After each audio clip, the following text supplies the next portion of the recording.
बच्चों, जैसा कि आप लोगों को मालूम है, हम लोग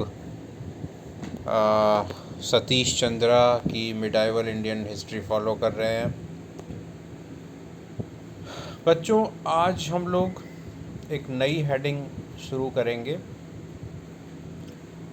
एक जो हम लोग 3 नॉर्थ इंडियन स्ट्रॉन्ग एम्पायर्स की बात कर रहे थे, उसमें हम लोगों ने पाल एम्पायर, प्रतिहार एम्पायर को पढ़ा। अब बारी है Rashtrakuta.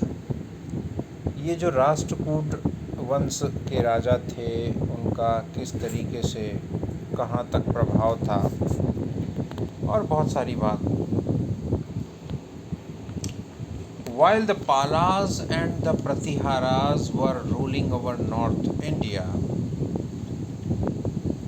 the Deccan was being ruled by the Rashtrakutas, a remarkable dynasty which produced a long line of warriors and able administrators. जहाँ एक तरफ पाल और प्रतिहार राजा उत्तर भारत पे अपना वर्चस्व स्थापित कर रहे थे, वहीं दक्कन। बच्चों, पहले मैं आपको ये समझा दूं कि जो डेक्कन है, जिसको डेक्कन इंग्लिश में बोलते हैं, हिंदी में दक्कन बोल देते हैं।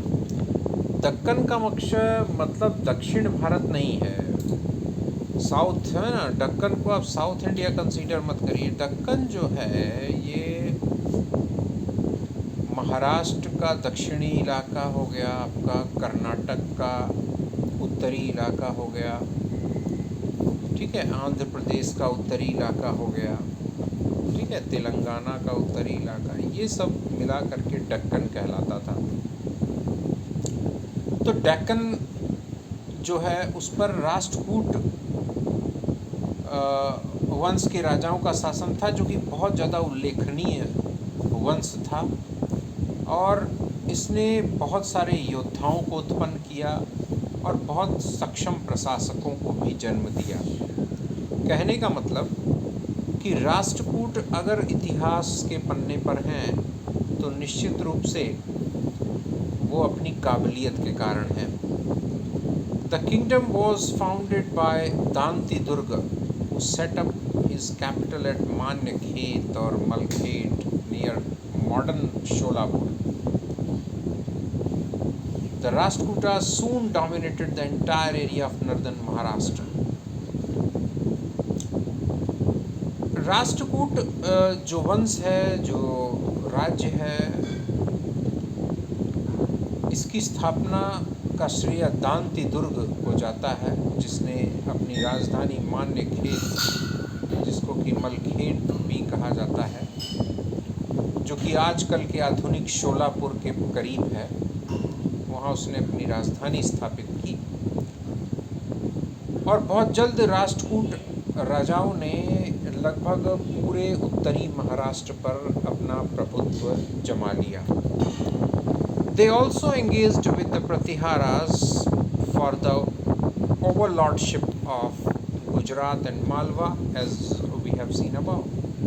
जैसा कि हम लोगों ने प्रतिहार वंश का जो पाठ्यक्रम था उसमें हमने पढ़ा कि राष्ट्रकूट और प्रतिहारों के बीच में गुजरात और मालवा के वर्चस्व को लेकर के लगातार जंग जारी रही। Although their raids did not result in the extension of the Rashtrakuta Empire to the Ganga Valley, they brought rich plunder and added to the fame of the Rashtrakutas. हालांकि राष्ट्रकूट राजाओं ने जो लगातार आक्रमण किए प्रतिहारों पर, पाल वंश राजाओं पर, तो ऐसा नहीं हुआ कि गंगा के जो मैदानी इलाके तक राष्ट्रकूट राजाओं का कब्जा हो जाए या उनके साम्राज्य का विस्तार हो जाए, ऐसा हुआ नहीं। लेकिन उन लोगों ने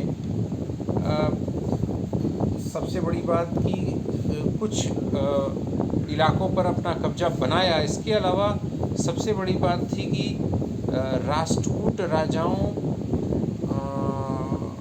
को एक प्रसिद्धि मिली, उनकी ताकत या उनका वर्चस्व कायम हुआ। The Rashtrakutas also fought constantly against the eastern Chalukyas of Vengi in modern Andhra Pradesh and in the south against the Pallavas of Kanchi and the Pandyas of Madurai। Rashtrakuta राजाओं को न सिर्फ उत्तर में प्रतिहारों और पाल वंश के राजाओं से का सामना करना पड़ता था या युद्ध करना पड़ता था, इसके अलावा दक्षिण में और पूर्व में चालुक्य और पल्लव और पांड्या इन वंशों के राजाओं से भी युद्ध करना पड़ता था। Probably the greatest Rashtrakuta rulers were Govinda III and the Amoghavarsa. After a successful expedition against Nagbhat of Kannauj and the annexation of Malwa, Govinda III turned to the south. शायद माना जाता है, इस बात के सबूत हैं कि महानतम राष्ट्रकूट राजाओं में जो दो राजा थे वो थे गोविंद तृतीय और अमोघवर्ष।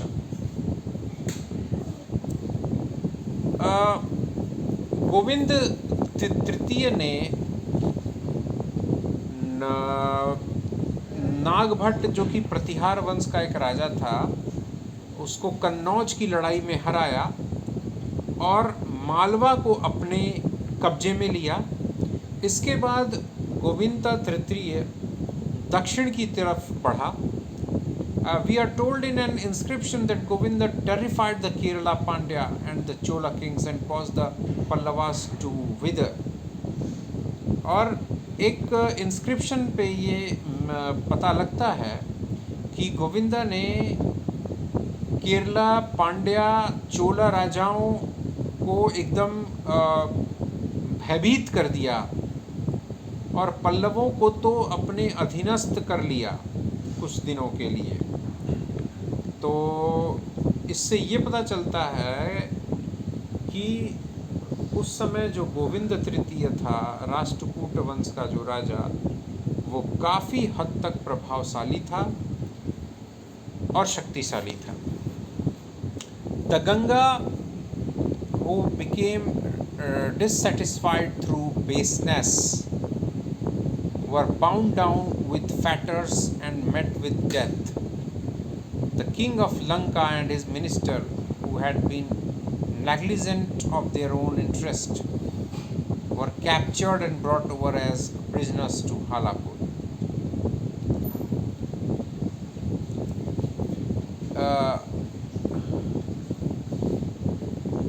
यहाँ पर बताया जाता है कि कहने का मतलब कि जिन लोगों ने भी राष्ट्रकूट राजाओं में खासतौर से जो गोविंद तृतीय था उससे असहमति जताई, वो असहमति उनके लिए बहुत घातक सिद्ध हुई। उन्हें मृत्यु दंड का सामना करना पड़ा या फिर उन्हें बंदी बनाया गया। Two statues of the Lord of Lanka were carried to Manikhet and installed like pillars of victory in front of Shiva temple. Lanka का जो राजा था उसके दो स्टैचू, दो मूर्तियां मान्यखेत लाई गईं और शिव मंदिर के ठीक सामने उनको पिलर के तौर पे, एक खंबे के तौर पे स्थापित की गई और उसको जीत का या विजय का प्रतीक माना गया। Amoghavarsa ruled for 64 years, but by temperament he preferred the pursuit of religion and literature to war. He was himself an author and is credited with writing the first Kannada book on poetics. He was a great builder and is said to have built the capital city Manikhet so as to excel the city of Indra. अमोघवर्षा ने लगभग 64 वर्षों तक शासन किया, लेकिन उसने युद्ध की जगह धर्म और साहित्य को ज़्यादा वरीयता दी। वो खुद भी एक अच्छा लेखक था और प्रथम कन्नड़ भाषा में कविताएं किताब लिखने का श्रेय उसको जाता है।